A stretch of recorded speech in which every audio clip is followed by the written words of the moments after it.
Hello friends, हमने plant taxonomy start किया था जिसमें नोमेनक्लेचर पूरा हो चुका है। और कल हमने जो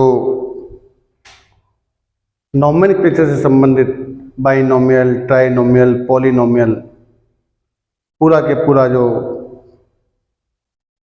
नोमेनक्लेचर था वो पढ़ लिया है। थोड़ा डिस्कस हमने टाइपिफिकेशन के बारे में भी कर लिया कि स्पेसिमेन को हम किस किस तरह से यूज कर सकते हैं। तो आज हम स्टार्ट करने वाले हैं क्लासिफिकेशन। टैक्सोनॉमी चल रही है, टैक्सोनॉमी, और इसमें आज का टॉपिक देखो, 4 ऑब्जेक्ट्स हैं टैक्सोनॉमी के। पहला है identification, second is nomenclature, third is classification and fourth is documentation. तो ये तीसरा जो ऑब्जेक्ट है, थर्ड ऑब्जेक्ट इज क्लासिफिकेशन।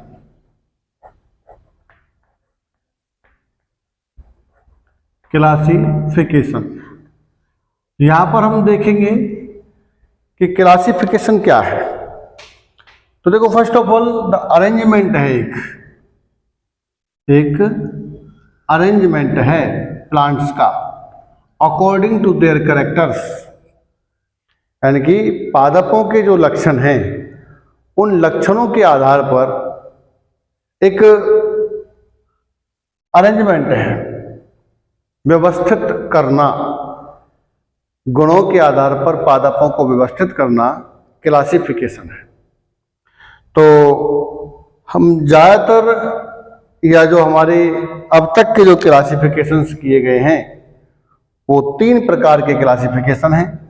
तो पहला है टाइप्स ऑफ क्लासिफिकेशन,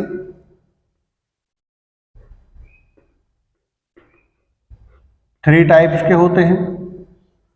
इसमें number one is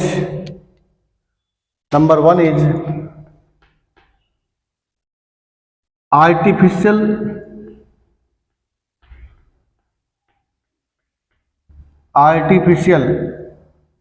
system of classification,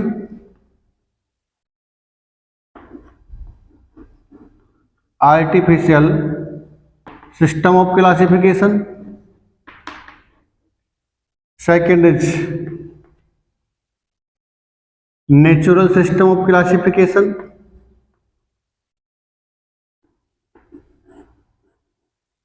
natural system of classification. And third is phylogenetic system of classification, phylogenetic system of classification. तो यहाँ पर हम डिटेल में पढ़ेंगे ये तीनों प्रकार के क्लासिफिकेशन, जानेंगे कि किस किस प्रकार से किए गए हैं। और नेचुरल क्लासिफिकेशन और फाइलोजेनेटिक क्लासिफिकेशन या phylogenetic system of classification, natural system of classification, इनके हमारे सिलेबस में हम डिटेल में पढ़ते भी हैं। नेचुरल सिस्टम ऑफ क्लासिफिकेशन में हम पढ़ते हैं Bentham and Hooker's classification. Phylogenetic system of classification में हम पढ़ते हैं Engler's and Prantl's classification. Artificial system of classification, first of all तो हम अगर ये कहें कि भाई सबसे पुराना या सबसे प्राचीन कौन सा है, तो ये मोस्ट प्राइमिटिव है, सबसे पुराना है, जिसको हम कहते हैं मोस्ट प्राइमिटिव, सबसे आद्य है, सबसे पुराना है। Second is natural system of classification, ये वर्ल्ड वाइड है, वर्ल्ड वाइड क्लासिफिकेशन है। थर्ड इज फाइलोजेनेटिक, इसे केवल हम एडवांस्ड या मोस्ट एडवांस क्लासिफिकेशन है फाइलोजेनेटिक। तो हम एक एक करके देखते हैं। First of all, artificial system of classification. Artificial system of classification, जैसे कि आपको नाम से ही पता लग रहा है कि एक कृत्रिम प्रणाली है या कृत्रिम पद्धति है क्लासिफिकेशन की। तो कृत्रिम पद्धति क्या है कि हमारे द्वारा खुद के द्वारा बनाई गई है, यानी कि हमने इन पादपों के बीच में एक या दो लक्षणों की जो बंधुता है या जो सिमिलरिटीज है, उनके आधार पर हमने ये क्लासिफिकेशन किया है। इनकी अपने द्वारा बनाई गई है, प्रकृति से नहीं है, ना ही फाइलोजेनेटिक है। हमने एक लक्षण चुन लिया या दो लक्षण ले लिए, बस उन लक्षणों के आधार पर ही हमने क्लासिफिकेशन कर दिया। तो क्लासिफिकेशन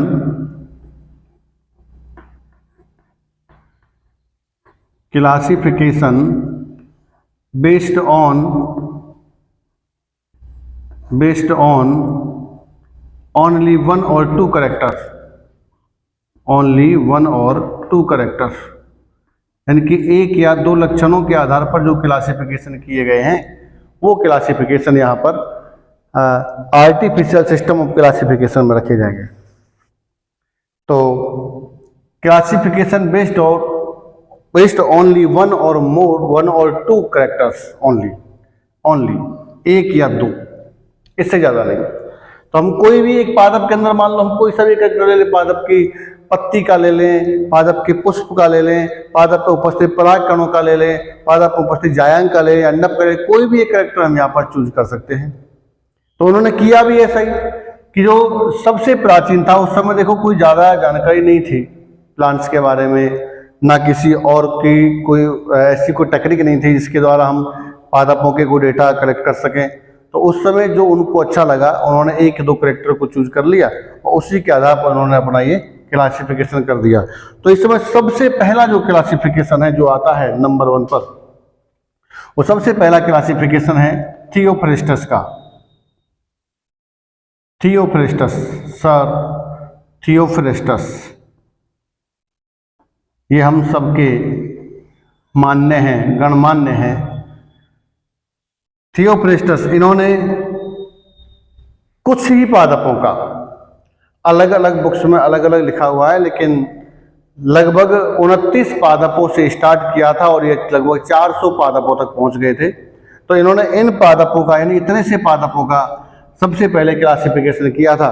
तो इसी आधार पर इनको हम फादर ऑफ बॉटनी कहते हैं। फादर ऑफ बॉटनी,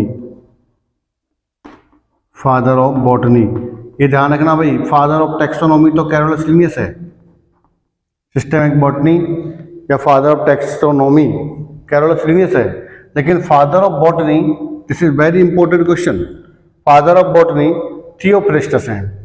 तो सबसे पहले इन्होंने क्लासिफिकेशन स्टार्ट किया था, इसलिए इनको हम फादर ऑफ बॉटनी की संज्ञा देते हैं। सेकेंड इज, अब इनके बारे में दूसरी बात यह है कि इन्होंने बुक कौन सी लिखी। बुक्स आर वेरी इंपॉर्टेंट, तो इनकी जो बुक का नाम है, उस बुक का नाम है भाई हिस्टोरिया प्लांटेरम। जो बुक इन्होंने पब्लिश किया था, मैंने कहा ना भाई डॉक्यूमेंटेशन जरूरी है। तो देखो, इन्होंने आइडेंटिफिकेशन कर लिया, इन्होंने नॉमेनक्लेचर कर दिया, इन्होंने क्लासिफिकेशन कर दिया, तो लास्ट में क्या निकाली इन्होंने? बुक निकाली। किसके लिए? डॉक्यूमेंटेशन के लिए। तो this is very important, documentation is very necessary. तो बुक लिखी इन्होंने हिस्टोरिया प्लांटेरम। ये बुक्स कई बार एग्जाम में पूछी जाती हैं, तो बुक्स के जो नेम हैं ये बहुत इंपॉर्टेंट होते हैं। इनके बुक का नाम है हिस्टोरिया प्लांटेरम। तो सबसे पहले जो क्लासिफिकेशन करने वाले जो वैज्ञानिक हैं, जो आर्टिफिशियल सिस्टम ऑफ क्लासिफिकेशन है, इसमें अपने थियोफ्रेस्टस, जिनको हम फादर ऑफ बॉटनी कहते हैं, इनके द्वारा लिखित जो बुक है उसका नाम है हिस्टोरिया प्लांटेरम। दूसरे जो वैज्ञानिक हैं उनका नाम है एंड्रिया सीजल पिनो। एंड्रिया सीजलपिनो।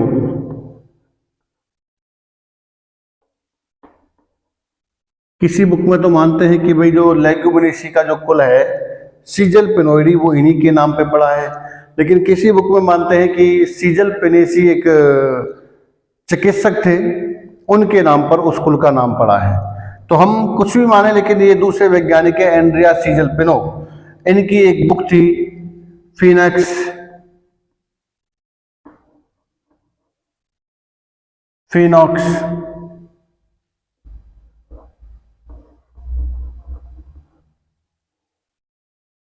फिनॉक्स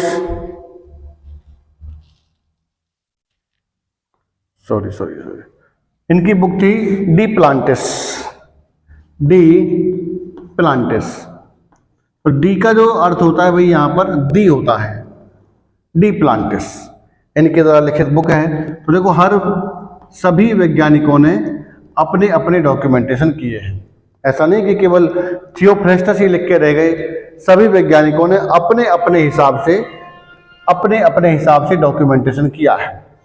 तो सीजलपिनो के अंदर अगर आप देखें तो एक पौधा है अपना केसिया पिस्टुला टैमेरिंडस इंडिका, कई हैं, तो उनका जो क्लासिफिकेशन है वो भी एंड्रिया सीजलपिनो का क्लासिफिकेशन भी किसके आधार पर है, 1 और 2 अर्थात आर्टिफिशियल सिस्टम पर आधारित है। तीसरे वैज्ञानिक है हमारे नंबर 3 जैस्पार्ड बोहेन।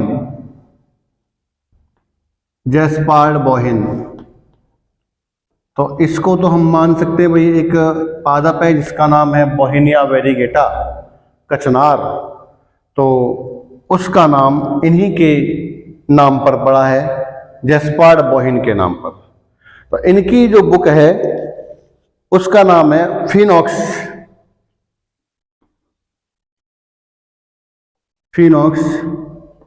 थिएट्राइबोटनिका।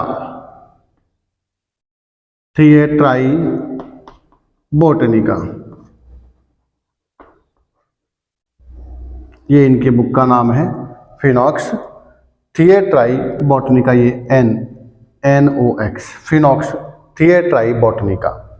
तो ये जैस्पार्ड बोहिन जिनके नाम पर बताया था अभी कि बोहेनिया वेरीगेटा का नाम पड़ा, तो जैस्पार्ड बोहिन भी आर्टिफिशियल सिस्टम ऑफ क्लासिफिकेशन के अंदर आते हैं, यानी कि इन्होंने भी पादपों का क्लासिफिकेशन जो किया था वो इसी सिस्टम पर आधारित किया। देखो एक चीज है कि भाई एक रास्ता मिल गया, जो थियोफ्रेस्टस थे सबसे पहले इन्होंने क्लासिफिकेशन किया, तो उनसे पहले किसी ने किया नहीं था या किया था, लेकिन डॉक्यूमेंटेशन नहीं मिलता है कि किसी ने किया होगा। तो थियोफ्रेस्टस ने एक रास्ता दिखाया कि पादपों को उनके गुणे के आधार पर भी डिवाइड कर सकते हैं या क्लासिफाई कर सकते हैं।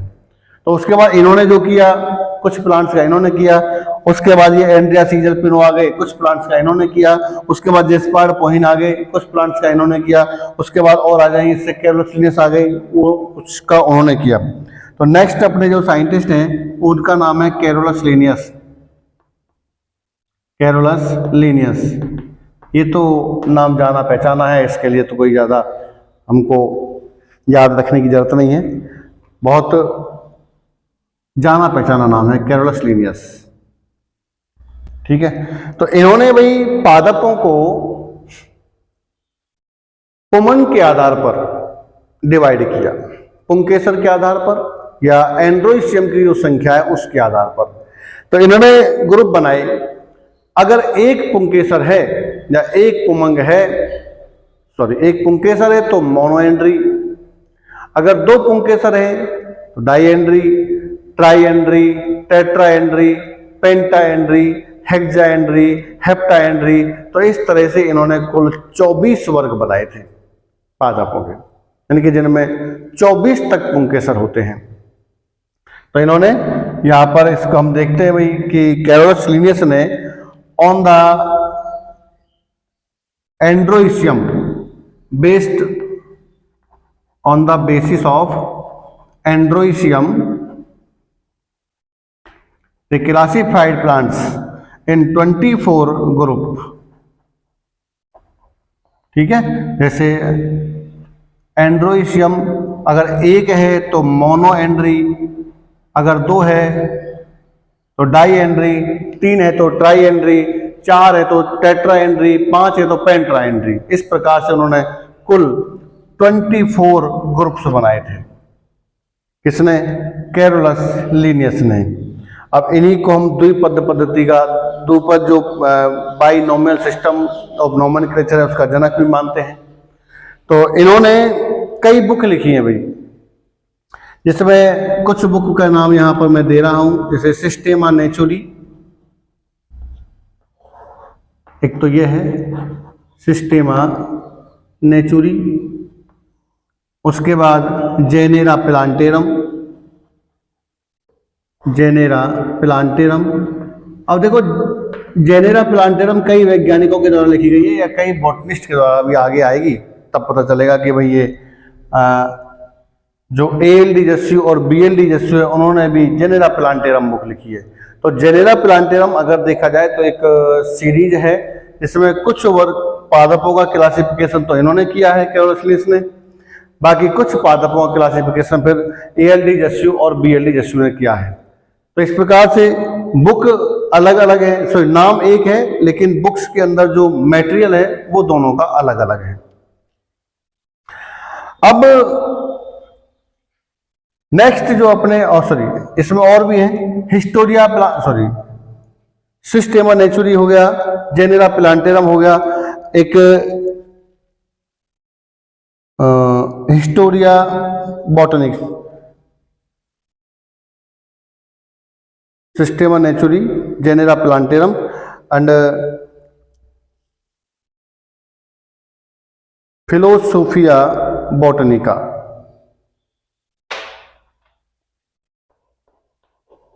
फिलोसोफिया बॉटनिका एक ये बुक है, फिलोसोफिया बॉटनिका।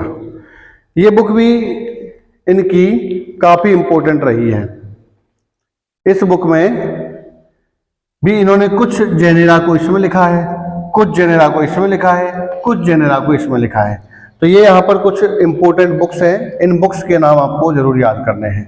ठीक है। नेक्स्ट है डायोस्कोर नंबर 5, डायोस्कोरॉइड्स, स्कोराइड्स, ये भाई नाम ही कुछ ऐसा है, डायोस्कोराइड्स। ये भाई फादर ऑफ मेडिसिनल प्लांट कहलाते हैं। ये आपको जरूर याद होना चाहिए, बॉटनी में है, फादर ऑफ मेडिसिनल प्लांट।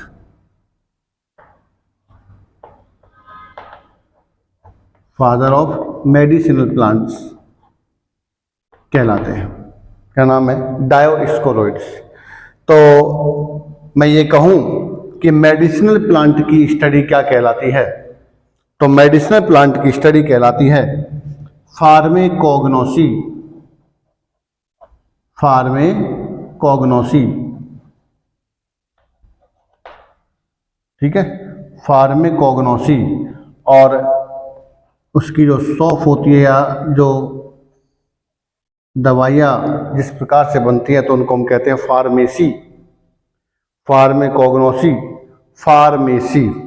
इन्होंने भी एक बुक का नाम लिखा था और उस बुक का नाम है डी मैटेरिया मेडिका, डी मैटेरिया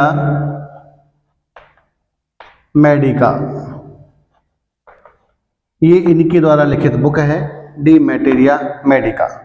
तो ये हमारे कुछ 5 वैज्ञानिकों का जिक्र हमने यहाँ पर किया है, या 5 बोटनिस्ट का जिक्र यहाँ पर किया है। सबसे पहले थियोप्रेस्टस, इनका ये फादर ऑफ बॉटनी है। और उसके बाद ज़्यादा इम्पोर्टेंट अगर देखा जाए तो कैरोलस लीनियस हैं। ये आपको याद होना चाहिए कि भाई फादर ऑफ मेडिसिनल प्लांट्स है डायोस्कोराइड्स, और इनके जो मेडिसिनल प्लांट्स की जो स्टडी है उसको हम कहते हैं फार्मेकोग्नोसी। और इससे जो दवाइयाँ या जो बनता है या जो दुकान या जो जिस जगह पर ये मेडिसिनल प्लांट की जो दवाएं मिलती है उसको हम कहते हैं फार्मेसी। इनके द्वारा जो बुक लिखी गई थी वो डी मैटेरिया मेडिका। ठीक है।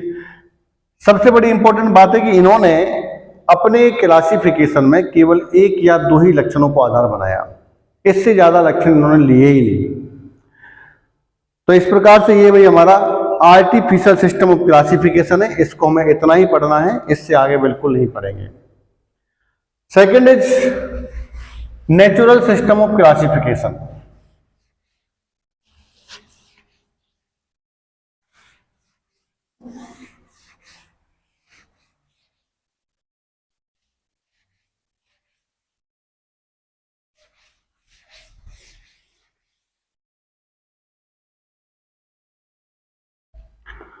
Second is natural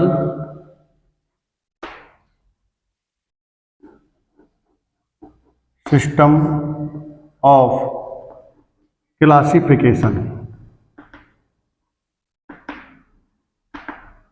तो नेचुरल और सिस्टम ऑफ क्लासिफिकेशन, इसमें कुछ वैज्ञानिक हैं। तो नेचुरल सिस्टम ऑफ क्लासिफिकेशन किस आधार पर किया गया? देखो, आर्टिफिशियल किया गया था भाई पादप में उपस्थित एक या दो करेक्टर को लेकर के। यहां नेचुरल सिस्टम है तो सीधी सी बात है, वो प्राकृतिक रूप से जो एफिनिटीज पाई जाती हैं, यानी कि बेस्ड ऑन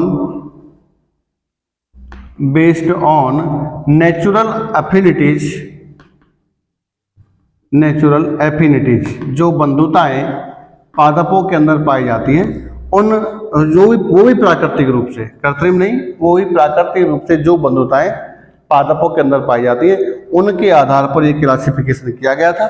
इसको हम कहते हैं नेचुरल सिस्टम ऑफ क्लासिफिकेशन। तो इसमें कुछ वैज्ञानिक हैं। नंबर 1 ALD जस्यू, दूसरे हैं BLD जस्यू। ये दोनों ब्रदर हैं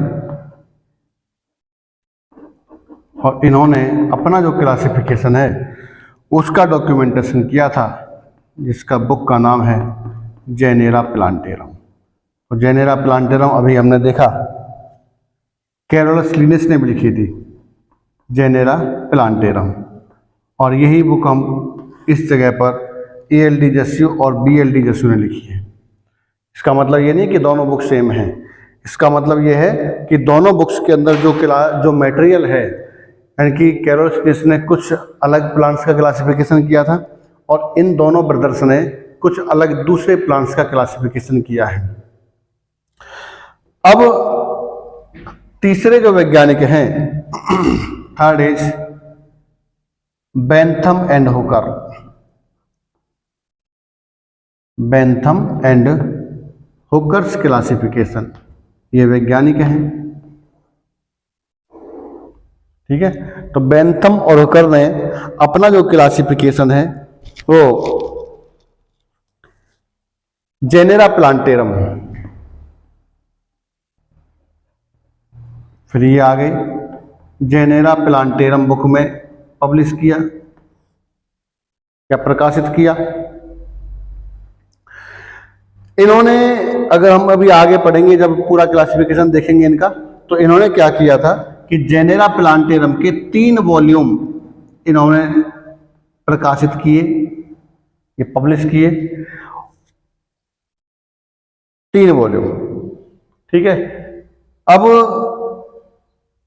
बेंथम और हुकर का जो क्लासिफिकेशन है ये वर्ल्ड वाइड क्लासिफिकेशन है, वर्ल्ड वाइड क्लासिफिकेशन है। सबसे ज्यादा, यानी कि अमेरिका और जर्मनी को छोड़कर पूरे संसार में यही क्लासिफिकेशन अपनाया जाता है, पूरे संसार में। तो ये वर्ल्ड वाइड क्लासिफिकेशन है, इसके इन्होंने कुल 3 वॉल्यूम निकाले थे। नेक्स्ट इज नंबर 4 पर है, ये एक वैज्ञानिक अपने वही जो जिन्होंने टैक्सोनॉमी वर्ड दिया था वो है APD कंडोले। APD कंडोले, इन्होंने भी क्लासिफिकेशन किया था भाई।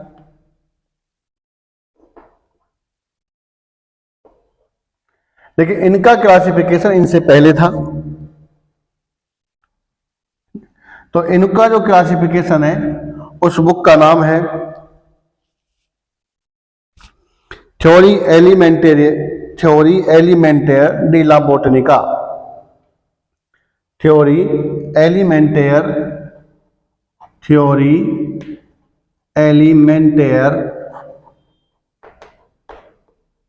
डिला बोटनिका, ये इनकी बुक है। तो इनका क्लासिफिकेशन यानी कि एपीडी कंडोले का क्लासिफिकेशन भी नेचुरल सिस्टम ऑफ क्लासिफिकेशन में आता है। इन्होंने भी जो प्राकृतिक जो लक्षण है पादप के अंदर, उन लक्षणों के आधार पर क्लासिफिकेशन किया। तो ये सब क्लासिफिकेशन जो यहाँ पर ALD Jussieu, BLD Jussieu, Bentham and Hooker, तो सबसे जो इम्पोर्टेंट है जो हमारे सिलेबस के अंदर भी है, आपको केवल यही पढ़ना है, इसके अलावा इनमें से कोई सा भी क्लासिफिकेशन नहीं पढ़ना है। तो मोस्ट इम्पोर्टेंट है बेंथम एंड हुकर्स का classification.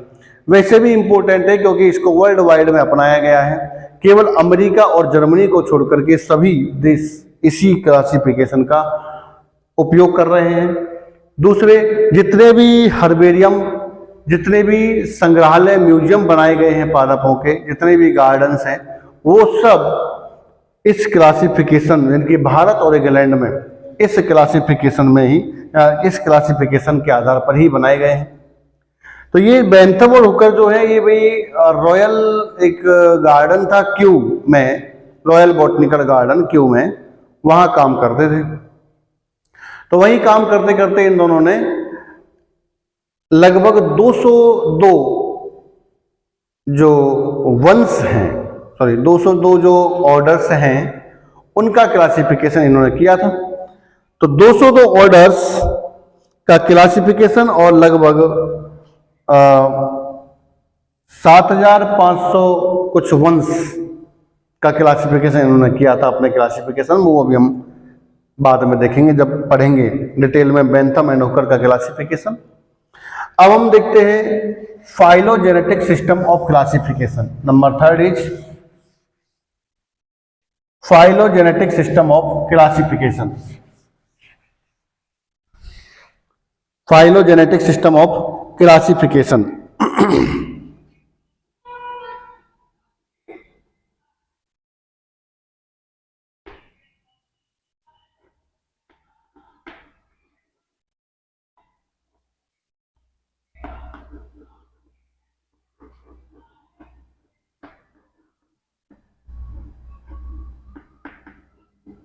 Phylogenetic system of classification, तो इसमें कुछ वैज्ञानिक हैं। सबसे पहली बात तो फाइलोजेनेटिक होता क्या है ये होना चाहिए। तो फाइलोजेनेटिक जो शब्द है वो बना है भाई फाइलोजेनी से। अब व्हाट इज फाइलोजेनी, कि फाइलोजेनी क्या है फिर। तो कोई भी जीव जब से उसका जन्म हुआ है, यानी कि जब से वो उत्पन्न हुआ है तब से और आज वर्तमान तक जो उसका स्वरूप है, उसमें क्या क्या परिवर्तन हुए हैं, उसे हम कहते हैं फाइलोजेनी। और जो परिवर्तन होने से या उन सभी डेटाओं को आधार बनाकर जो क्लासिफिकेशन किया जाता है उसे हम कहते हैं फाइलोजेनेटिक। यानी कि आज अगर हम देखें, हम जिस स्वरूप में है या कोई पादप जिस स्वरूप में है, ये इस स्वरूप में तो होता हुआ पैदा नहीं हुआ होगा। शुरुआत में ये कुछ और रहा होगा, उसके बाद धीरे धीरे जब इवोल्यूशनर हुआ या इवोल्यूशन हुआ, तो इवोल्यूशन के बाद नई नई जातियों का विकास हुआ। तो इन जातियों का, यानी कि प्रेजेंट में अगर कोई जाति की हम बात करते हैं तो उसका अगर हम शुरू से देखें तो शुरू से लेकर और अब तक जब वो इस रूप में है तब तक उसमें क्या क्या परिवर्तन हुए हैं, कैसे कैसे उद्विकास हुआ है, तो ये सब जो चीज़ है ये सब कहलाती है फाइलोजेनेटिक। और इसको हम कहते हैं फाइलोजेनी। फाइलोजेनेटिक आधार पर, यानी कि इस आधार पर जो सिस्टम अपनाया गया है उसको हम कहते हैं फाइलोजेनेटिक सिस्टम ऑफ क्लासिफिकेशन। ये सबसे मोस्ट एडवांस है, ये सबसे ज़्यादा प्रागत है, मोस्ट एडवांस्ड क्लासिफिकेशन है ये। तो यहाँ पर यही कहना है कि भाई इवोल्यूशनरी एंड जेनेटिक रिलेशनशिप, जैसे कोई पादप जिसके इवोल्यूशन और कि दूसरे पादप जिनका इवोल्यूशन, यानी कि उनकी फाइलोजेनी देखने पर हमको पता लगता है कि भाई ये सेम फाइलोजेनी से हैं, तो उनको इन्होंने एक अलग वर्ग में, मतलब एक समान वर्ग में रख दिया। और पादप 20 पादप मान लीजिए उनको लगा कि भाई ये सेम फाइलोजेनी से, उनको अलग से रख दिया। इस तरह से इन्होंने फाइलोजेनेटिक आधार पर पादपों का क्लासिफिकेशन किया था, तो इसलिए इसको हम कहते हैं फाइलोजेनेटिक सिस्टम ऑफ क्लासिफिकेशन। दूसरी बात यह है कि इसमें अगर देखा जाए तो भाई बहुत ज्यादा डीप अगर देखा जाए तो नेचुरल सिस्टम क्लासिफिकेशन की तुलना में और आर्टिफिशियल सिस्टम ऑफ क्लासिफिकेशन की तुलना में फाइलोजेनेटिक सिस्टम ऑफ क्लासिफिकेशन में ज्यादा डेटा को आधार बनाया गया, भाई जिनमें इन डेटा का आधार इससे पहले नहीं बनाया गया था। आर्टिफिशियल में तो 1 या 2 कैरेक्टर को लेकर किया गया था क्लासिफिकेशन, उसके बाद जो नेचुरल है उसमें प्राकृतिक जो बंधुता है उनके आधार पर किया गया। लेकिन इसके अंदर इसमें जो डेटा इनको मिला फाइलोजेनी के आधार पर, जो डेटा मिला, अब कुछ तो इन्होंने अपनाया ही होगा फाइलोजेनेटिक के लिए। फाइलोजेनेटिक, जेनेटिक और एवोल्यूशनरी। फाइलोजेनेटिक का मतलब है कि एवोल्यूशन और जेनेटिक जो रिलेशनशिप इनके अंदर पाई जाती है, उन दोनों के आधार पर इन्होंने पादपों का क्लासिफिकेशन किया, तो ये था फाइलोजेनेटिक सिस्टम ऑफ क्लासिफिकेशन। तो इसमें जो सबसे इंपॉर्टेंट है वो एक है AWI कलर। AWI कलर इनकी बुक जो आपको याद रखनी है, Bluthendiagramme.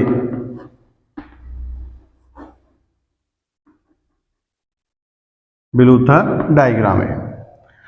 Second is Engler and Prantl's classification. Engler and Prantl's classification. तो एंगुलर और पेरेंटल का क्लासिफिकेशन सबसे एडवांस माना जाता है। इसे केवल अमेरिका और जर्मनी वाले ही अपनाते हैं, अमेरिका एंड जर्मनी। बाकी पूरे संसार के अंदर बेंथम एंड हुकर का क्लासिफिकेशन ही अपनाया जाता है। तो अब आपको ये ध्यान रखना है भाई, अमेरिका और जर्मनी के अंदर जो भी इन्होंने संग्रहालय या जो भी इन्होंने ये हर्बेरियम जो बना रखे हैं, वो सब सीधी सी बात है भाई, अगर ये वहाँ के हैं और उनको मानते हैं तो एंगुलर और पेरेंटल के क्लासिफिकेशन के आधार पर हैं। बाकी पूरे संसार के अंदर, यानी कि भारत और इंग्लैंड की अगर हम बात करते हैं तो भारत और इंग्लैंड में जितने भी हर्बेरियम, जितने भी म्यूजियम बना रखे हैं, वो सब बेंथम एंड हुकर के क्लासिफिकेशन पर आधारित हैं। ये सवाल जीएस का सवाल है और इस क्वेश्चन को आप कई कॉम्पिटिटिव एग्जाम में देख चुके हैं या आगे देख लेंगे। ये ऐसे क्वेश्चन है जो आते रहते हैं, अच्छे एग्जाम्स में आते हैं, चाहे वो नीट हो, चाहे वो फर्स्ट ग्रेड हो, चाहे वो सेकंड ग्रेड हो, चाहे वो जनरल साइंस में हो, चाहे वो एमएससी एंट्रेंस का हो, चाहे वो CSIR नेट का हो, किसी का भी एग्जाम हो, उसमें इस तरह से क्वेश्चन, सरफेस से क्वेश्चन अवश्य पूछा जाता है। नंबर 3 इज एक है भाई हचिनसन, सॉरी इनकी बुक का नाम देख लेते हैं एक बार कि इन्होंने जो अपनी बुक पब्लिश की थी इस क्लासिफिकेशन को लेकर। तो इस बुक का नाम है डाई नेचुरल लाइकेन।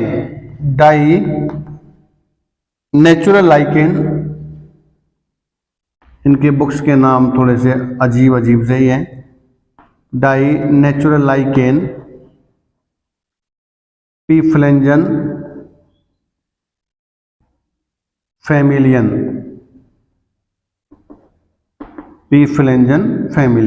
तो ये इनकी बुक का नाम है। इनकी बुक का नाम भी काफ़ी रोचक है, अगर देखा जाए तो रोचक है। शब्द तो कुछ समझ में नहीं आ रहा है इसमें, लेकिन इन्होंने ये बुक लिख दी। इसी बुक के अंदर इन्होंने अपना क्लासिफिकेशन दिया है। तो ये बुक बहुत इंपॉर्टेंट है। जितने भी पादप इन्होंने क्लासीफाई किए थे उन सबका डिस्क्रिप्शन आपको यहाँ पर मिलेगा इस बुक के अंदर। तो ये बुक बहुत ज़्यादा इंपॉर्टेंट है। ये भी हमारे सिलेबस में है भाई, इसके बारे में भी हमको डिटेल से पढ़ना है। ये हमारे सिलेबस के अंदर है एंगुलर एंड पेरेंटल। तो दो क्लासिफिकेशन हमको यहाँ पर डिटेल से पढ़ने हैं, एक बेंथम हुकर का क्लासिफिकेशन है और एक एंगलर एंड प्रेंटल का क्लासिफिकेशन है। दोनों क्लासिफिकेशन को हम डिटेल से पढ़ेंगे और इनमें से कोई सा एक क्लासिफिकेशन 100% एग्जाम में पूछा जाता है। नेक्स्ट इज नंबर तीसरे पर जो वैज्ञानिक या जो बॉटनिस्ट हैं उनका नाम है हचिंसन। तो इनका तो कोई खास इतना योगदान तो है, लेकिन इतना इंपॉर्टेंस नहीं देंगे हम इनको। इनकी बस एक बुक का नाम याद करेंगे और बुक का नाम है फैमिलीज ऑफ एंजियोस्पर्मिक प्लांट्स। इनकी तो बुक भी सरल ही है, families of angiospermic plants, angiospermic plants, ये इनकी बुक का नाम, ये बुक है जो इनके द्वारा लिखी गई है, families of angiospermic plants. Next number 4, ये भाई एक तख्तजान वैज्ञानिक है। तख्तजान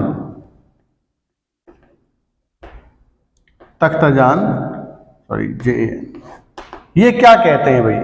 ये कहते हैं कि विदाउट फाइलोजेनी, इनके बिना फाइलोजेनी के क्लासिफिकेशन उसी प्रकार है जिस प्रकार बिना हड्डी के मांस होता है। ठीक है, विदाउट ए बोन विदाउट फ्लैश, यानी कि क्लासिफिकेशन उसी प्रकार है, जिस प्रकार बिना मांस की हड्डी होती है, बिना मांस की हड्डी होती है, ए बोन विदाउट ए फ्लैश। ठीक है, इनकी ये word the classification without phylogeny, classification without phylogeny like a bone without flesh,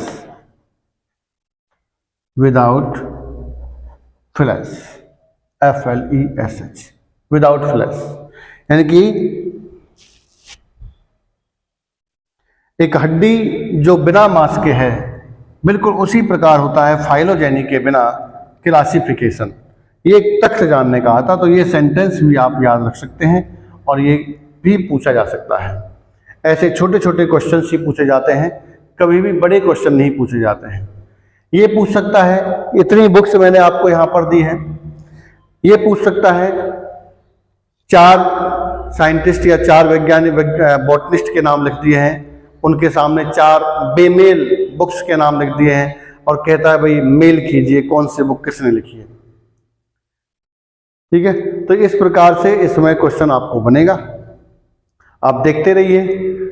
आज हमने हल्का हल्का सा, डिटेल में तो नहीं गए हैं इतना, लेकिन अभी थोड़ा एक हिस्ट्री हम जिसको कहते हैं कि इतिहास, हमने जानने की कोशिश की कि भाई क्लासिफिकेशन का इतिहास क्या है। 3 प्रकार का क्लासिफिकेशन हमने यहाँ पर देखा। पहला आर्टिफिशियल सिस्टम ऑफ क्लासिफिकेशन, दूसरा नेचुरल और तीसरा देखा हमने फाइलोजेनेटिक। तो इनके बारे में हल्का हल्का सामने थोड़ा जानने की कोशिश की और पढ़ा। अब कल हम स्टार्ट करने वाले हैं सबसे पहले नेचुरल सिस्टम ऑफ क्लासिफिकेशन, जिसमें आप देखेंगे बेंथम एंड हुकर का क्लासिफिकेशन, उसका पूरा क्लासिफिकेशन पढ़ेंगे। उसके बाद उनके क्लासिफिकेशन में क्या क्या कमी है, क्या क्या गुण है, वो ही पढ़ेंगे। उसके बाद हम पढ़ेंगे फिर फाइलोजेनेटिक सिस्टम ऑफ क्लासिफिकेशन में एंगुलर एंड प्रेंटल का क्लासिफिकेशन। दोनों क्लासिफिकेशन बहुत इंपॉर्टेंट है एग्जाम पॉइंट ऑफ व्यू से। ठीक है, कोई ना कोई क्लासिफिकेशन हर वर्ष जरूर आता है। तो आप देखते रहिए हमारे वीडियो, लाइक कीजिए, कमेंट करिए, शेयर कीजिए। Thank you very much.